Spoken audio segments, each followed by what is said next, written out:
Okay, so we're at case number 2.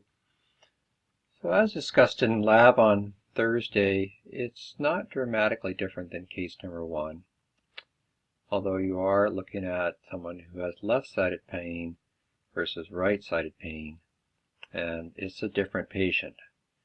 And the particular needs of this patient, particular interventions that you provide could be just slightly different, meaning that the functional goals of this patient may be different, and as a result of that, the type of interventions that you use and how you apply those interventions could be a little different. But it is someone with a low back pain. Going back to case number 1, you do want to look at in the evaluation, what is the mechanism of injury? And you see that they have a low back pain affecting the left side. This is a patient who is a stay-at-home parent and has 2 young children. The mechanism of injury is reported caused by lifting the toddler and felt a pull in the back with sharp radiating pain down on the outside of the lower left leg. So the PT has a PT diagnosis. The evaluation has already been done, and you already know how this person got injured. So that does not need to be talked about in the second session, meaning that there's no need for you to ask how this happened, because you already know. So you're going to shift now, looking at the evaluation consistent with what was discussed on Thursday, is to kind of look down to see where is their functional deficits. Okay, so this person looked like they were using a walker initially. The treatment plan are the actual interventions that were provided is instructed in proper biomechanics. So this is where the PT helped this patient in the last treatment.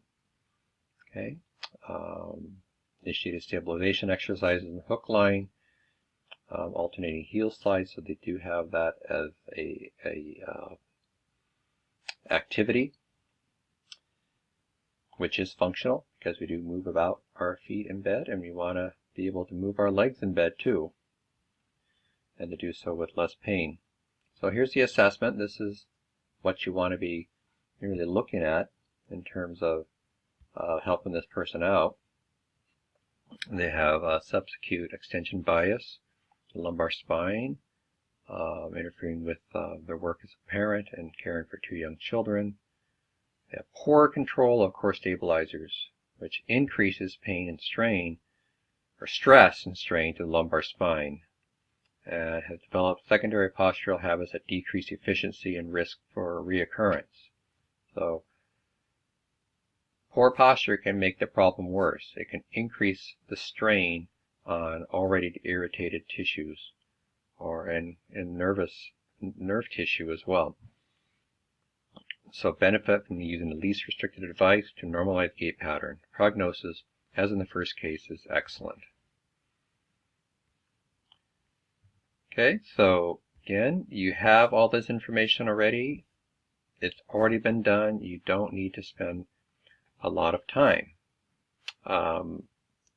deciding what this person's problem is. In fact, you need to spend no time doing that. That's already been done by the PT.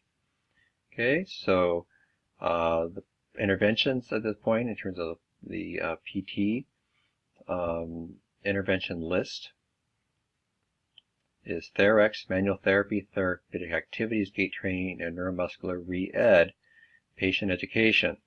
So we already know that we're not going to be asking you to provide manual therapy in this intervention, this treatment for this patient. So the plan is the patient has a cane at home and will bring it in. So you're going to be, for the first time, teaching this individual, this patient, how to use a cane appropriately and accurately, and in a way that's going to reduce pain. Consistent with case number 1, that drawing in principle of using those transverse abdominal muscles, you want to make sure that they're doing that throughout the treatment session. Throughout the treatment session, not just one time, but throughout the treatment session. That'll include during ambulation, and to make sure those core muscles are being turned on at the right time, and that they are turning them on, and you may need to use tactile cues to do so. See how those exercises are going. Can you progress them? Progressing them in a functional way, right? So how would you do that? So you want to see how they're moving and make sure they're moving correctly with their existing exercises, and then kind of assess how they're moving, then decide which functional exercises would be best for that patient to help them functionally. And you can't predict that because you have not seen this person move since their initial evaluation, or the PT reporting what they saw on the initial evaluation.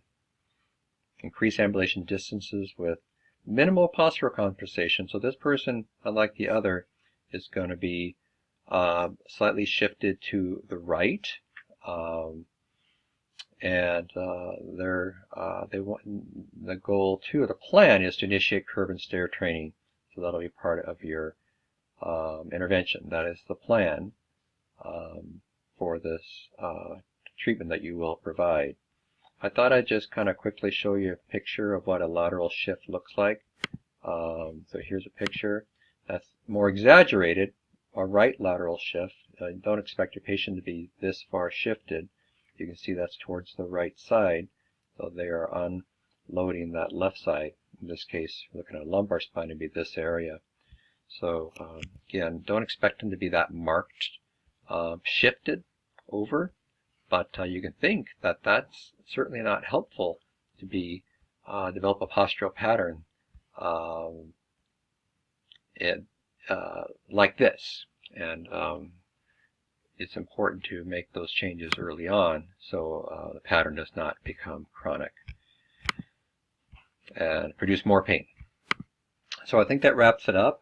I'm looking forward to seeing you next week, and Christine and I look forward to proctoring your exams.